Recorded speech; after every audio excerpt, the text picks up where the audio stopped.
निर्वाचन आयोग ने जम्मू कश्मीर और हरियाणा में विधानसभा चुनाव का ऐलान कर दिया है। अगले कुछ महीनों में महाराष्ट्र और झारखंड में भी विधानसभा का कार्यकाल पूरा होने वाला है।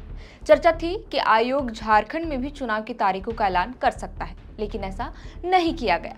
सवाल है कि आखिर झारखंड में चुनाव का ऐलान क्यों नहीं हुआ, इसकी क्या वजह है?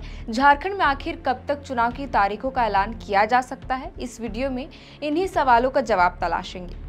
चर्चा थी कि जम्मू कश्मीर और हरियाणा के साथ ही झारखंड और महाराष्ट्र में भी चुनाव की घोषणा हो जाएगी। इसकी एक वजह यह भी है कि अभी गुरुवार को ही 78वें स्वतंत्रता दिवस के मौके पर पीएम मोदी ने कहा था कि देश को गंभीरता से one nation one election policy के बारे में सोचना चाहिए। इससे पहले केंद्र की मोदी सरकार ने अपने पिछले कार्यकाल में पूर्व राष्ट्रपति रामनाथ कोविंद की अध्यक्षता में एक कमेटी का गठन किया था, जिसे देश के लोकसभा और राज्य विधानसभा चुनाव का एक साथ कराने की संभावना तलाशने का जिम्मा सौंपा गया था। इस कमेटी ने मार्च 2024 में जो रिपोर्ट सौंपी उसमें वन नेशन वन इलेक्शन की पैरवी की गई थी। इसीलिए लग रहा था कि इन 4 राज्यों में एक साथ चुनाव कराकर वन नेशन वन इलेक्शन वाली पॉलिसी की तरफ बड़ा कदम बढ़ाया जा सकता है। हालांकि ऐसा नहीं किया गया।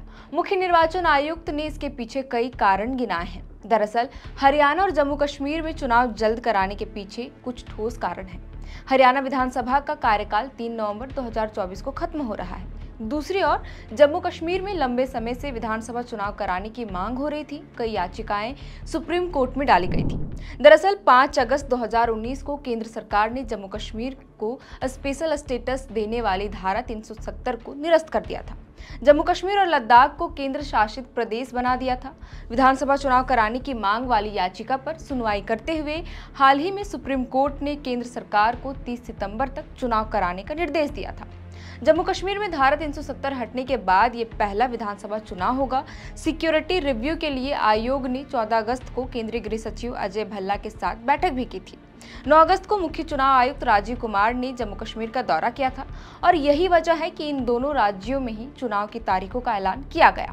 बहरहाल सवाल ये है कि महाराष्ट्र और झारखंड में चुनाव की तारीखों के ऐलान में देरी क्यों? महाराष्ट्र विधानसभा का कार्यकाल 26 नवंबर 2024 को पूरा हो रहा है। वहीं झारखंड में मौजूदा विधानसभा का कार्यकाल 5 जनवरी 2025 तक है। हालांकि भाजपा प्रभारियों के लगातार झारखंड दौरे के बाद यह कयास लगने लगे थे कि यहाँ भी समय से पूर्व चुनाव करा लिए जाएंगे। वहीं जेल से बाहर आने के बाद राज्य के मुख्यमंत्री हेमंत सोरेन ने भी कहा था कि हमने सुना है बीजेपी यहाँ समय पूर्व चुनाव कराना चाहती है। मैं तो कहता हूँ कि चाहे तो समय पूर्व चुनाव करा ले। हालांकि चुनाव आयोग ने इन कयासों पर विराम लगा दिया है। कई लोग सोच रहे होंगे कि फिर चुनाव आयोग झारखंड दौरे पर क्यों आई थी। आपको बता दें कि चुनाव आयोग की टीम चुनाव की तैयारियों का जायजा लेने आई थी। इसी महीने फिर से चुनाव आयोग की टीम झारखंड दौरे पर आ रही है। इसकी जानकारी झारखंड निर्वाचन पदाधिकारी के रवि कुमार ने कुछ दिन पहले ही दिया था। उन्होंने तब ये भी कहा था कि चुनाव को लेकर सारी जरूरी तैयारियां पूरी कर ली गई है। मतदाता सूची का अंतिम प्रकाशन इस महीने 27 अगस्त को कर दिया जाएगा। चुनाव की तारीख पर फैसला भारत निर्वाचन आयोग के स्तर तय होगा। विधानसभा चुनाव सफलतापूर्वक संपन्न कराने के लिए उनका कार्यालय पूरी तरह से तैयार है। जिला स्तर पर भी चुनाव की तैयारियां पूरी हो चुकी है। आयोग को राज्य में इन संबंध में सारी तैयारियां पूरी होने की जानकारी दे दी गई है। उन्होंने कहा कि निर्वाचन आयोग की टीम शीघ्र ही चुनाव की समीक्षा के लिए झारखंड आएगी। बता दें कि 2019 में झारखंड विधानसभा का चुनाव 5 चरणों में आयोजित किया गया था।